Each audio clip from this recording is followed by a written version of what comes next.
ఓం నమో భగవతే వాసుదేవాయ. ఓం నమో భగవతే వాసుదేవాయ.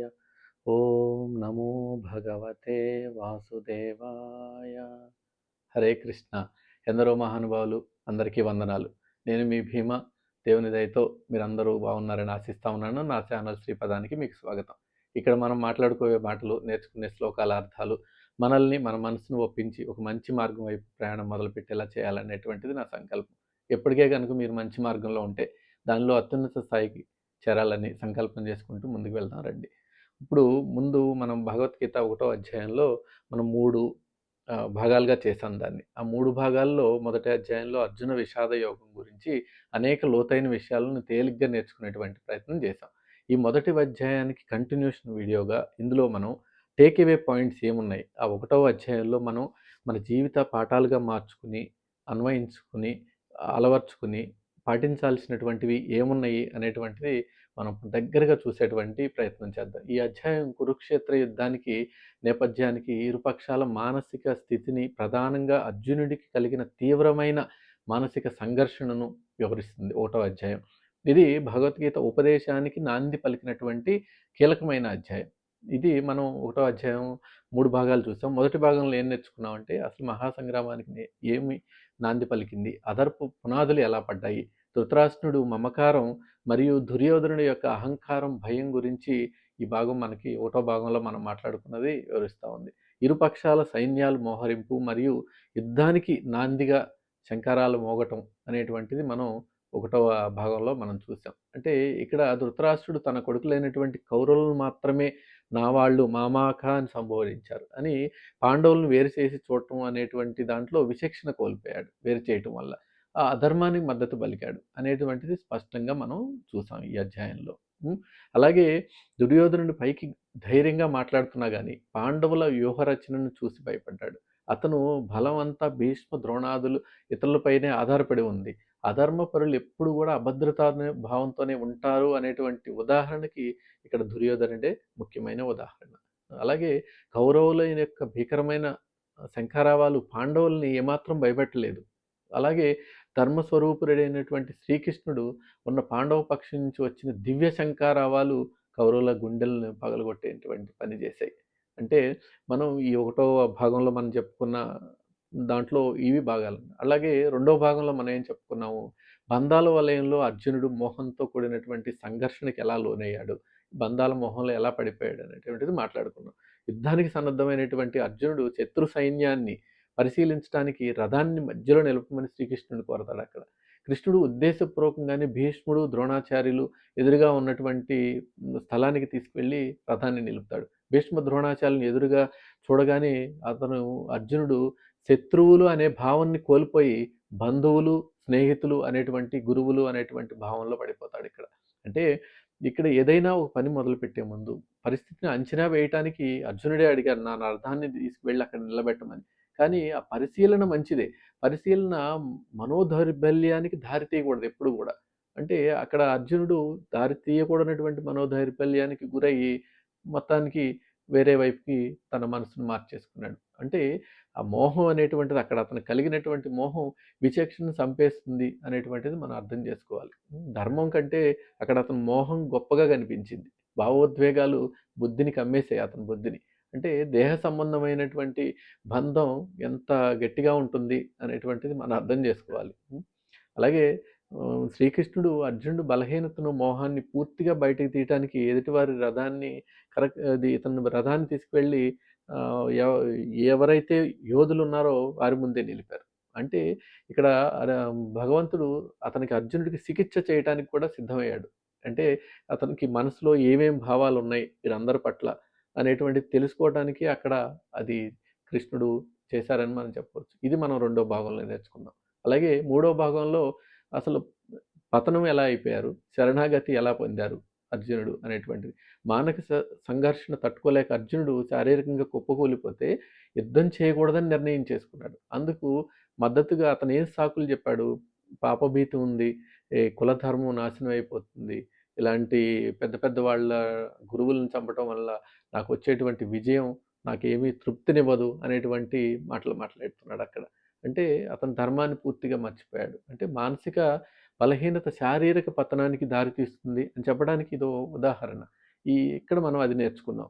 అంటే చివరికి ఎలాంటి పరిస్థితిలోకొచ్చాడు? అతని మనస్సు బాధ్యతల నుంచి పూర్తిగా తప్పించుకొని పెద్ద పెద్ద నీతులనంతని మాట్లాడుతూ, సిద్ధాంతాలు మాట్లాడుతూ, సామాజిక ధర్మం పేరుతో తన స్వధర్మాన్ని నుండి పారిపోవాలనేటువంటి ప్రయత్నం చేశాడు. అందుకే ఇది అర్జున విషాద యోగంగా మిగిలిపోయింది. అర్జునుడు నిస్సహాయ స్థితి ఈ శూన్య భావమే అతన్ని భగవంతుడి వైపు తిప్పింది అని చెప్పడానికి కూడా అహంకారం నశించినప్పుడే కదా జ్ఞానాన్ని స్వీకరించేటువంటి అర్హత వస్తుంది అనేటువంటిది మనం 1వ అధ్యాయంలో నేర్చుకోవచ్చు. ఎప్పుడైతే మనలో అజ్ఞానం, అహంకారం ఇవన్నీ నశిస్తాయో అప్పుడే భగవంతుని యొక్క రాకకు మనం స్వాగతం పలుకుతాం. భగవంతుని యొక్క మాటలకు స్వాగతం పలుకుతాం.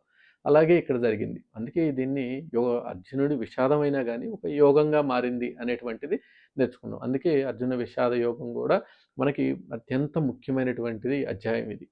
ఈ అధ్యాయం కేవలం కథగా కాకుండా మన నిత్య జీవితంలో ఎదురయ్యే అనేక సమస్యలకి మనం ఇందులోంచి వచ్చేటువంటి జీవిత పాఠాలు చాలా ఉన్నాయి. కొన్ని పాఠాలు చూద్దాం ఏం నేర్చుకోవచ్చు అనేది. నాది పరాయిది, నాది నీది అనేటువంటి భేదాన్ని అక్కడ ధృతరాష్ట్రుడు చూపించాడు. అది మంచిది కాదు అనేటువంటి ధృతరాష్ట్రుడిలో నా వాళ్ళు, పరాయి వాళ్ళు అనే భేదభావం పెంచుకుంటే అది విచక్షణను కోల్పోయేలా చేస్తుంది అనేటువంటిది మనం ఇక్కడ అర్థం చేసుకోవాలి. అది మన జీవితంలో ఎక్కడ అన్వయించుకోవచ్చు మనం? కుటుంబంలో గానీ, ఎక్కడైనా ఆఫీస్‌లో గానీ, సమాజంలో గానీ అందరినీ సమానంగా ధర్మబద్ధంగా చూడటానికి ప్రయత్నించాలి. ధర్మబద్ధంగా చూడకపోతే అక్కడ ధృతరాష్ట్రుడికి కలిగినటువంటి స్థితే మనకు కూడా కలుగుతుంది అనేటువంటిది మనం అర్థం చేసుకోవాలి. పక్షపాతం లేకుండా వ్యవహరించాలి అనేటువంటి నీతి మనం అక్కడి నుంచి గ్రహించవచ్చు. అలాగే ఇంకొక నీతి ఏం గ్రహించవచ్చు ఈ 1వ అధ్యాయంలోంచి? భావోద్వేగాలు విచక్షణని కప్పివేయకూడదు. మనిషికి ఉన్నటువంటి విచక్షణని భావోద్వేగాలు ఎప్పుడూ కప్పివేయకూడదు అనేటువంటిది నేర్చుకోవాలి. అర్జునుడిలా బాధ్యత అంటే యుద్ధం చేయాలని పెడితే అతని బాధ్యత, అతని ధర్మం. అది ఆ బంధం యొక్క మోహంలో పడిపోయి సంఘర్షణ వచ్చినప్పుడు భావోద్వేగాలకు లొంగిపోయి విచక్షణ లేకుండా అయిపోయాడు. అంటే మనం నిజ జీవితంలో ఏమి నేర్చుకోవాలి ఇక్కడి నుంచి? ఏదైనా కీలకమైనటువంటి నిర్ణయం తీసుకోవాల్సి వచ్చినప్పుడు, ఏదైనా పిల్లలు కెరియర్‌కి సంబంధించి గానీ, ఆస్తి పంపకాలు గానీ, ఉద్యోగ బాధ్యతలు గానీ, ఇలాంటివి ఏవైనా గానీ నిజ జీవితంలో ఒక నిర్ణయం కీలకమైన నిర్ణయం తీసుకోవాల్సి వచ్చినప్పుడు వ్యక్తిగత సంబంధాలకు, సెంటిమెంట్‌లకు అధిక ప్రాధాన్యం ఇవ్వకుండా ఏది సరైనది అనే దాని ఆధారంగా నిర్ణయం తీసుకోవాలనేటువంటి సూత్రం గూడా మనం ఇక్కడి నుంచి నేర్చుకోవచ్చు. అలాగే 1వ అధ్యాయం నుంచి ఇంకొక నీతి మనం ఏం నేర్చుకోవచ్చంటే పలాయనవాదం. అంటే పనికిరాదు. ఎప్పుడు కూడా మనం ఈ ఎస్కేపిజం అని అంటామే. ఎస్కేపిజం అనేటువంటిది పనికిరాదు అనేటువంటిది నిర్ణయం తీసుకోవాలి.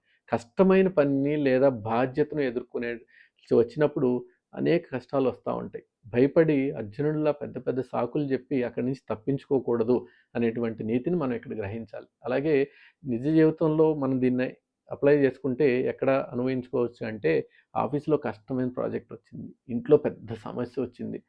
వచ్చినా గానీ ధైర్యంగా ఎదుర్కోవాలి. నా వల్ల కాదు, ఇప్పుడు సమయం కాదిది. ఆహ్, ఇది చేయటం మంచిది కాదు అనేటువంటి సాకులు ఎదుర్కొన్న కన్నా సమస్యను అంగీకరించి పరిష్కార దిశగా మనం అడుగులు వేయాలి అనేటువంటి నీతి సూత్రం మనకి ఇక్కడ తెలుస్తుంది. అలాగే ఇంకొక నీతి 1వ అధ్యాయం నుంచి మనం ఏం తెలుసుకోవచ్చంటే మానసిక దృఢత్వం. అంటే శారీరకంగా ఎంత బలవంతుడైనా మానసికంగా బలహీనుడు కాకూడదు అనేటువంటిది తెలియుతుంది. అంటే శారీరక ఆరోగ్యం కంటే మానసిక ఆరోగ్యం చాలా ముఖ్యము అనేటువంటి విషయాన్ని మనకు ఈ అధ్యాయం తెలియజేస్తుంది. ఇది మనం నిజ జీవితంలో ఎక్కడ అప్లై చేసుకోవచ్చంటే ఎప్పుడైనా మనకి ఆందోళన కానీ కలిగినప్పుడు, ఒత్తిడి కలిగినప్పుడు ధ్యానం గాని, యోగా మంచి పుస్తకాలను చదవటం ద్వారా మన మనసుని దృఢంగా ఉంచుకోవచ్చు. అవసరమైతే సలహా నిపుణులను తీసుకోవటానికి కూడా వెనుకాడకుండా తీసుకుని మనం మానసిక దృఢంగా అవ్వాలి అనేటువంటి ఒక సూత్రం మనకి ఇది నేర్పుతుంది. ఇంకా మనకి ఈ 1వ అధ్యాయం ఏం నేర్పుతుందంటే, నిస్సహాయత ఎప్పుడైతే నీలో ప్రవేశిస్తుందో అది దైవానుగ్రహానికి మార్గం. నువ్వు నిస్సహాయుడివై నువ్వు సరెండర్ ఎప్పుడైతే దేవుడికి మోక్షరిల్లగలవో అప్పుడు అది దైవానుగ్రహానికి మార్గం అవుతుంది అని తెలియజేస్తా ఉంది. మన తెలివితేటలు, మన బలం, మన సమస్యను పరిష్కరించలేనప్పుడు ఆ అహంకారాన్ని వదిలి అర్జునుడిలా నిస్సహాయ స్థితిని అంగీకరించి భగవంతుని లేదా గురువుని శరణు వేడుకుంటే అప్పుడు మనం నిజ జీవితంలో దాన్ని దాటవచ్చు అనేటువంటిది. జీవితంలో ఎదురయ్యేటువంటి తీవ్రమైన కష్టాల్లో నేను అన్నీ చేయగలను అనే అహంకారాన్ని వదిలి సమస్యను దైవానికి అప్పగించి శరణాగతి గనక మనం పొందగలిగితే, కర్తవ్యాన్ని మనం చిత్తశుద్ధితో నిర్వర్తించగలిగితే మొదటి అధ్యాయాన్ని మనం పూర్తిగా అవగతం చేసుకున్న వారం అవుతాం. కనుక అర్జున విషాద యోగం మన జీవితానికి అన్వయించుకోవటానికి ఎన్నో విధాలుగా మనకు ఉపయోగపడతాయి. మనం అందులోంచి నేర్చుకునేటువంటిది ఎన్నో గ్రహించుకోవచ్చు. ఇప్పటివరకు ఎన్నో ఆసక్తితో ఈ భగవద్గీత శ్రవణాన్ని విని నాకు పర్సనల్‌గా అనేక మంది మిత్రులు ఫోన్ చేసి ఎంకరేజ్ చేశారు. వారికి అలాగే మీ కామెంట్స్‌తో ఉత్సాహపరిచిన వారందరికీ హృదయపూర్వక ధన్యవాదాలు తెలియజేసుకుంటూ, తరువాతి భాగంలో రెండవ అధ్యాయానికి కూడా త్వరలో మీ ముందుకు తెచ్చే ప్రయత్నం చేస్తానని తెలియజేసుకుంటా ఉన్నాను. ఇలా కొత్త పద్ధతిలో భగవద్గీతాన్ని జీవితానికి అన్వయం చేసుకుంటూ చెప్పటం మీకు నచ్చిందని ఆశిస్తూ, ఇప్పటివరకు చెప్పిన విషయాలు మీకు నచ్చినట్లయితే నా శ్రీపాదం ఛానల్‌ని షేర్ చేయండి, లైక్ చేయండి, అలాగే సబ్స్క్రైబ్ కూడా చేసుకోండి. అలాగే మంచి విషయాలు మరింత మందికి చేరేటువంటి అవకాశాన్ని కల్పించండి. ఇప్పటివరకు చెప్పిన విషయాల్లో మీకు ఏదైనా సరిగా లేదు అనిపిస్తే పెద్ద మనసుతో క్షమించండి. అలాగే ఇలాంటి మంచి విషయాలు సమాజానికి అందించే కార్యంలో మీరు పాలుపంచుకుంటారని ఆశిస్తూ నమస్కారం. మీ భీమా.